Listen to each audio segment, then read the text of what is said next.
À bord du Shinkansen, le paysage de cette ville défile à toute allure, pareil à bien des grandes villes japonaises modernes. Maisons, commerces, industries, gratte-ciel, tous les édifices ne semblent pas plus âgés de 50 ou 60 ans. Tous? Non.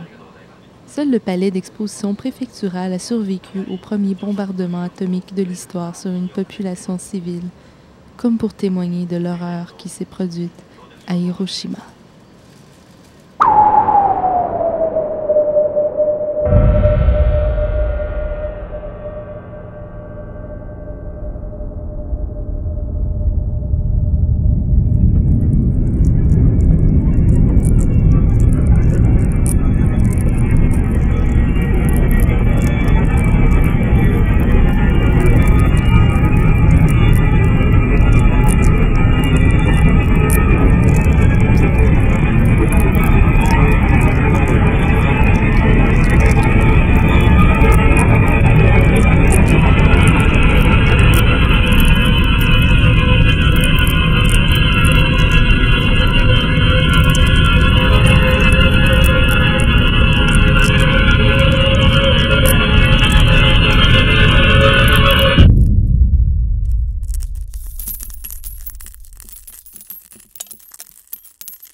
En arrivant à Hiroshima à 6 heures du matin, je suis tombée nez à nez avec un des rares survivants de la bombe. L'ancien centre d'exposition préfectural trône au centre du Parc de la Paix pour nous rappeler les effets dévastateurs de la bombe atomique. La raison pour laquelle il est encore debout est que la bombe a explosé à 600 mètres au-dessus de lui, détruisant les plafonds et les planchers, mais laissant les murs plus ou moins intacts à cause de leur faible section efficace avec l'explosion. En regardant ces ruines lugubres, je me demandais pourquoi mes héros comme Feynman, Oppenheimer, Einstein, Fermi et bien d'autres encore avaient contribué à la fabrication d'une arme aussi terrible. En fait, au début de la Deuxième Guerre mondiale, la rumeur courait que les nazis développaient en secret une arme terrible. Contrairement à ce qu'avança plus tard Monty Python, ils ne travaillaient pas sur une blague capable de faire mourir de rire leur adversaire, mais bien à tenter d'utiliser la fission nucléaire pour créer l'arme la plus destructrice jamais conçue. Ainsi, Léo Szilard convainc Albert Einstein d'écrire au président Roosevelt pour lui demander de financer la recherche nucléaire aux États-Unis et de porter une attention particulière à l'approvisionnement du pays en uranium. 2 ans plus tard, en 1942, le projet Manhattan voyait le jour. Il en résulta plusieurs designs de bombes qui s'appuient sur la fission nucléaire.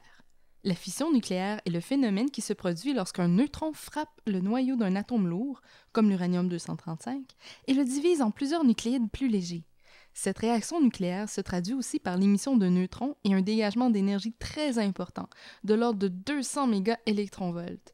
Les neutrons résultant de cette réaction peuvent par la suite aller fractionner d'autres atomes, provoquant ainsi une réaction en chaîne si la densité d'atomes est suffisante.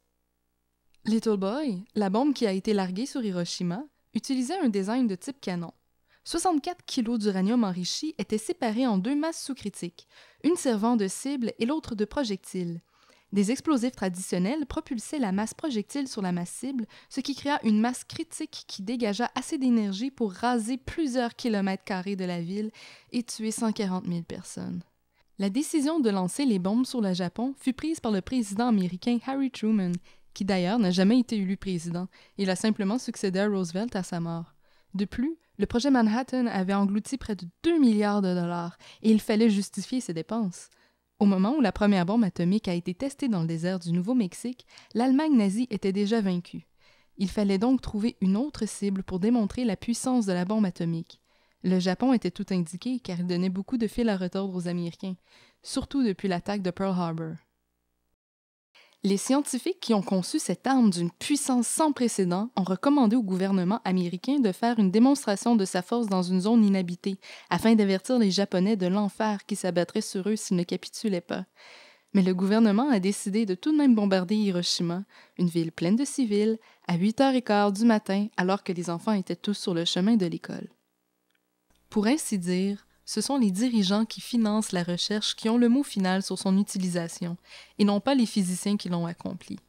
C'est un pensez-y bien pour nous tous, physiciens et autres chercheurs, dont les découvertes peuvent être utilisées à bon comme à mauvais escient. Heureusement, au Canada, les résultats de nos recherches sont entre bonnes mains.